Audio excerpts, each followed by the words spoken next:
4 بندے ایسے ہیں جن کی کوئی بھی عبادت قبول نہیں ہوتی، 4 بد نصیب شخص ایسے ہیں جن کی کوئی بھی عبادت قبول نہیں ہوتی، نہ ان کی نماز قبول ہوتی ہے، نہ روزہ قبول ہوتا ہے، نہ حج قبول ہوتا ہے، نہ زکوٰۃ قبول ہوتی ہے، حتیٰ کہ وہ تہجد بھی پڑھتے رہیں ان کی تہجد بھی قبول نہیں ہوتی، حالانکہ تہجد کی نماز جو ہے یہ خدا کی لاڈلی عبادت ہے، تہجد کی عبادت یہ خدا کی لاڈلی عبادت ہے، لیکن اگر یہ شخص تہجد بھی پڑھتے رہیں پھر بھی ان کی عبادت قبول نہیں ہوتی۔ آخر یہ 5 بدبخت شخص کون سے ہیں؟ آخر یہ 5 بد نصیب انسان کون سے ہیں کہ اگر وہ رات دن بھی عبادت کرتے رہیں، ہر وقت مصلی عبادت کے اوپر بیٹھے رہیں، رات دن عبادت کرتے رہیں، لیکن اس کے باوجود بھی ان کی عبادت قبول نہیں۔ حضرت امام جلال الدین رومی رحمۃ اللہ تعالی علیہ آپ فرماتے ہیں کہ جن بدبختوں کی کوئی عبادت قبول نہیں ہوتی وہ 5 شخص ہیں، ان میں سے پہلا شخص وہ ہے بد نصیب، پہلا بد نصیب اور بد کردار شخص وہ ہے کہ جو ظالم ہو، ظالم کی کوئی بھی عبادت قبول نہیں ہوتی، جو کسی کے اوپر ظلم کے پہاڑ توڑ رہا ہو، جو ظالم ہو، ظالم کو کوئی بھی عبادت قبول نہیں ہوتی، کہ جس شخص کی وجہ سے اس کے گھر کے اندر رہنے والی عورتیں پریشان رہتی ہوں،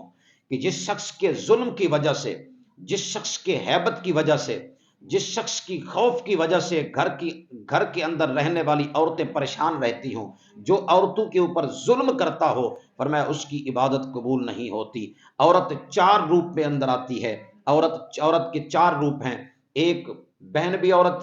ماں بھی عورت، اور گھر والی بھی عورت، اور بیٹی بھی عورت ہوتی ہے۔ ان 4 عورتوں میں سے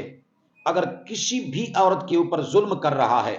ظلم کے پہاڑ توڑ رہا ہے، اس کی وجہ سے ان 4 عورتوں کی آنکھوں میں سے یا کسی ایک کی آنکھوں میں سے آنسو نکل رہے ہیں، وہ اپنی فریاد خدا کی پاک بارگاہ کے اندر پہنچا رہی ہے، فرمایا وہ شخص ظالم ہے، اور ظالم کی کوئی بھی عبادت قبول نہیں ہوتی، بھلے وہ رات دن عبادت کرتا رہے، لیکن ظالم کی کبھی اور کوئی بھی عبادت قبول نہیں ہوتی جب تک وہ خدا کی پاک بارگاہ کے اندر سربسجود ہو کر سچی توبہ نہ خدا سے کر لے، اس وقت تک ظالم کی کوئی بھی عبادت قبول نہیں ہوتی۔ حضرت سیدنا عیسیٰ علیہ الصلوۃ والسلام آپ کہیں سفر پہ جا رہے تھے، جب سفر پہ جا رہے تھے تو راستے میں دیکھا کہ ایک مکان ہے جس کا حال خستہ ہے، جو پرانا مکان ہے، جیسے غریبوں کے گھر ہوتے ہیں، جھوپڑیاں ہوتی ہیں، ویسے ایک مکان ہے، خستہ حال ہے۔ تو اس مکان کے اندر، اس مکان کے اوپر خدا کی رحمت نہیں برس رہی، بلکہ اس مکان کے اندر خدا کی لعنت برس رہی ہے۔ حضرت سیدنا عیسیٰ علیہ الصلوۃ والسلام بڑے حیران ہوئے کہ خستہ حال گھر ہے، اس کے اندر خدا کی رحمت نہیں بلکہ لعنت برس رہی ہے، آخر وجہ کیا ہے؟ آخر اس گھر کے اندر کون سے گناہ ہو رہے ہیں جس کی وجہ سے رب کی رحمت نہیں برس رہی بلکہ خدا کی لعنت برس رہی ہے؟ حضرت سیدنا عیسیٰ علیہ الصلوۃ والسلام بجائے اس چیز کے کہ وہ اپنی سفر کی طرف، اپنی منزل کی طرف رواں دواں ہوتے، نہیں، بلکہ اس سفر کو وہیں پہ موقوف کر دیا، روک دیا، وہیں پہ سفر نہیں کیا، بلکہ اس گھر کے اندر چلے گئے، اس گھر کی طرف چلے گئے جس گھر کے اوپر خدا کی لعنت برس رہی تھی۔ حضرت سیدنا عیسیٰ علیہ الصلوۃ والسلام جب وہاں پہنچے تو معلوم ہوا کہ گھر کے اندر میاں اور بیوی لڑ رہے ہیں آپس کے اندر، میاں اور بیوی، شوہر جو ہے بیوی کو مار رہا ہے، بیوی رو رہی ہے، شوہر بات بات پہ طلاق کی دھمکیاں دے رہا ہے، بیوی رو رہی ہے، شوہر بکواسیں کر رہا ہے، گالیاں دے رہا ہے غلط، لیکن بیوی صرف روتی جا رہی ہے، یہ ظلم کر رہا ہے، وہ مظلوم بن کر صرف رو رہی ہے، خدا کو بلا رہی ہے، اس کا کوئی فریاد سننے والا نہیں ہے۔ حضرت سیدنا عیسیٰ علیہ الصلوۃ والسلام جب قریب پہنچے، دروازہ کھٹکھٹایا، جب دروازہ کھٹکھٹایا تو وہ ظالم مرد باہر آیا، حضرت سیدنا عیسیٰ علیہ الصلوۃ والسلام کو جب دیکھا تو پاؤں تلے سے زمین نکل گئی، حضرت عیسیٰ علیہ الصلوۃ والسلام کو پہچان لیا، حضرت عیسیٰ علیہ الصلوۃ والسلام کے قدموں پر گرا، عرض کی حضور کیسے آنا ہوا؟ آپ نے فرمایا میں ایک سفر پہ جا رہا تھا تو میں نے دیکھا کہ تیرے گھر کے اوپر خدا کی لعنت برس رہی ہے، میں اس کی وجہ پتہ کرنے آیا ہوں کہ اس کی کیا وجہ ہے کہ تیرے گھر کے اوپر خدا کی رحمت برسنی چاہیے تھی بلکہ تیرے گھر کے اوپر خدا کی لعنت برس رہی ہے، وجہ کیا ہے اس کی؟ آپ نے فرمایا جب گھر کے اندر سے رونے کی آواز آ رہی ہے، یہ کس کی آواز ہے؟ عرض کرتا ہے یہ یا نبی اللہ، یہ میری گھر والی کی آواز ہے، یہ میری گھر والی رو رہی ہے۔ آپ نے فرمایا یہ جو اس کے اوپر ظلم کر رہا ہے، یہ ظلم کرنے والا کون ہے؟ وہ کہتا ہے یہ ظلم کرنے والا میں بدبخت اور بد نصیب شخص ہوں، ظلم کرنے والا میں خود بد نصیب انسان ہوں۔ آپ نے فرمایا اپنی بیوی کو بلاؤ۔ جب بیوی کو بلایا تو حضرت سیدنا عیسیٰ علیہ الصلوۃ والسلام کے پاس اس کی بیوی آئی۔ حضرت سیدنا عیسیٰ علیہ الصلوۃ والسلام نے اس کی بیوی سے پوچھا، آپ نے فرمایا بتا تجھ پہ یہ کب سے ظلم کر رہا ہے،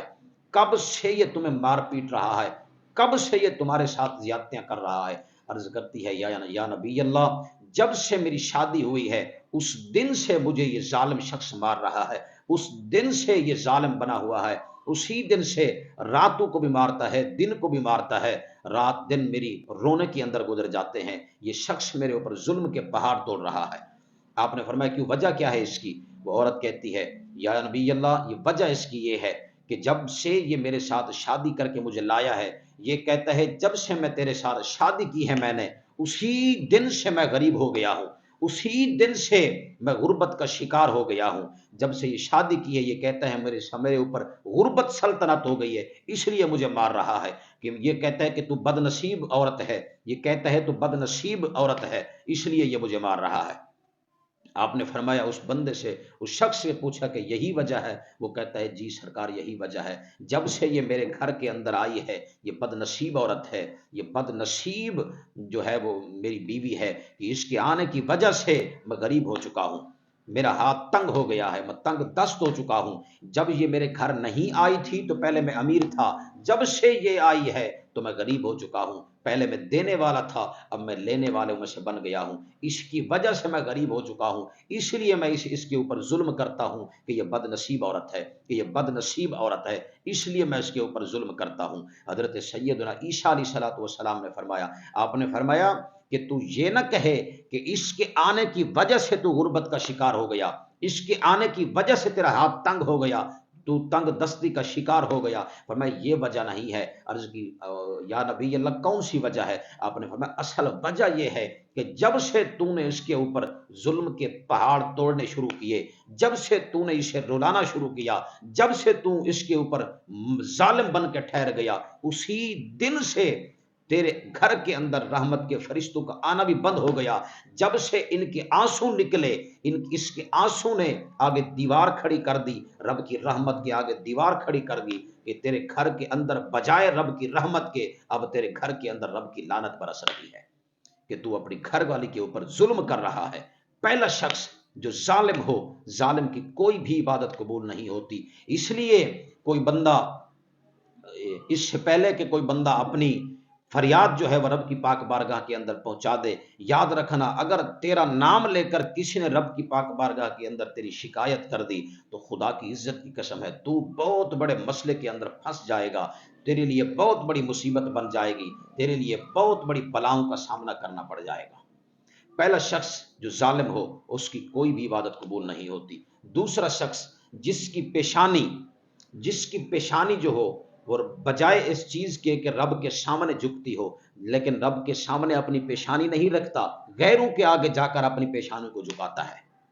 اور تیسرا شخص جو شرابی ہو، شراب کا عادی ہو، شراب پینے والا شخص ہو، اس کی بھی کوئی عبادت قبول نہیں ہوتی۔ یہ شخص شرابی تھا اور ساتھ میں سود خور بھی تھا، وہ شراب کے نشے میں دھت سیڑھیوں سے نیچے اتر رہا تھا، جب سیڑھیوں سے نیچے آ رہا تھا تو شراب کے نشے میں دھت تھا، تو اس کو جو پاؤں سلپ ہوا وہ سیڑھیوں کے نیچے آیا، وہ وہیں پر گرا، وہیں پر ہی فوت ہو گیا۔ جوان بیٹے نے باپ کو اٹھایا، باپ کے کفن دفن کا جنازے کا انتظام کیا، باپ کو دفن کیا، دفن کرنے کے بعد 3 دن بیٹے نے سوگ منائی، جوان بیٹے نے 3 دن سوگ منانے کے بعد باپ بیٹے کے خواب کے اندر آیا۔ بیٹے نے باپ سے پوچھا باپا تمہارے ساتھ قبر کے اندر کیا گزری ہے؟ اس نے کہا جی میں شراب پیتا تھا۔ باپ جواب دے رہا ہے میں شراب پیتا تھا، میں شرابی تھا، میں سود خور تھا، اس لیے میں سیڑھیوں کے نیچے سے اتر رہا تھا تو میں گرا، بجائے اس چیز کے کہ میں زمین پر آتا، نہیں، جب میں وہاں سے گرا نشے کی حالت میں دھت، جب میں وہاں سے گرا تو ڈائریکٹ میں جہنم میں چلا گیا۔ شرابی، اس کی کوئی عبادت قبول نہیں ہوتی۔ نمبر 4 جو بندہ والدین کا نافرمان ہو، بات بات پہ والدین کو ستاتا ہو، بات بات پہ والدین کو دکھ دیتا ہو، بات بات پہ والدین کو تکلیف دیتا ہو، بات بات پہ والدین کو غربت کے تانے دیتا ہو، فرمایا اس کی بھی کوئی عبادت قبول نہیں ہوتی۔ رات دن وہ مصلی کے اوپر بیٹھا رہے، جو والدین کا نافرمان ہے اس کی کوئی عبادت قبول نہیں ہوتی، کیونکہ اللہ قرآن میں فرماتا ہے وہ بالوالدین احسانا، والدین کے ساتھ احسان کرو۔ آگے فرماتا ہے افیوں ولا تنہرہما، اتنا احسان کرو کہ والدین کو اف تک بھی مت کہو۔ سرکار کا فرمان ہے رضا الرب فی رضا الوالد وسخط الرب فی سخط الوالد، فرمایا جس کے اوپر والدین راضی ہیں اس کے اوپر خدا اور اس کا رسول بھی راضی ہے، جس کے اوپر والدین ناراض ہیں اس کے اوپر خدا بھی ناراض ہے اور اس کو مصطفیٰ بھی ناراض ہیں۔ نمبر 4، نمبر 5، خدا کی قسم ہے آج جس کے والدین زندہ ہیں اس کی قدر کر لیں، ان کے ساتھ بیٹھ کر کچھ باتیں کر لیں، وگرنہ والدین نے چلے جانا ہے، والدین نے آنکھیں بند کر کے چلے جانا ہے، خدا کی عزت کی قسم ہے پیچھے تم نے رونا ہے اور تمہیں چپ کرانے والا کسی نے بھی نہیں ہونا۔ آج والدین زندہ ہیں، والدین کی خدمت کر لیں، آج والدین زندہ ہیں، والدین کے ساتھ بیٹھ کے باتیں کر لیں، وگرنہ جب والدین چلے جائیں گے تو ان کی آواز سننے کو بھی ترسے گی اولاد۔ نمبر آخری 5، فرمایا جو وضو صحیح نہیں کرتا، وضو صحیح طریقہ آنے کے باوجود بھی وضو صحیح نہیں کرتا، فرمایا اس کی بھی کوئی عبادت قبول نہیں ہوتی۔ پہلا شخص ظالم جس کی کوئی عبادت قبول نہیں ہوتی، دوسرا شخص جو شرابی ہے اس کی بھی کوئی عبادت قبول نہیں ہوتی، تیسرا شخص بجائے اس چیز کے کہ اپنی پیشانی کو خدا کے آگے جھکائے، خدا کے آگے جھکانے کے بجائے وہ غیروں کے آگے جا کے جھکاتا ہے، مانگتا پھرتا ہے ہر ایک کے سامنے۔ نمبر 4 جو ہے جو والدین کا نافرمان ہے اس کی بھی کوئی عبادت قبول نہیں، جو وضو صحیح نہیں کرتا اس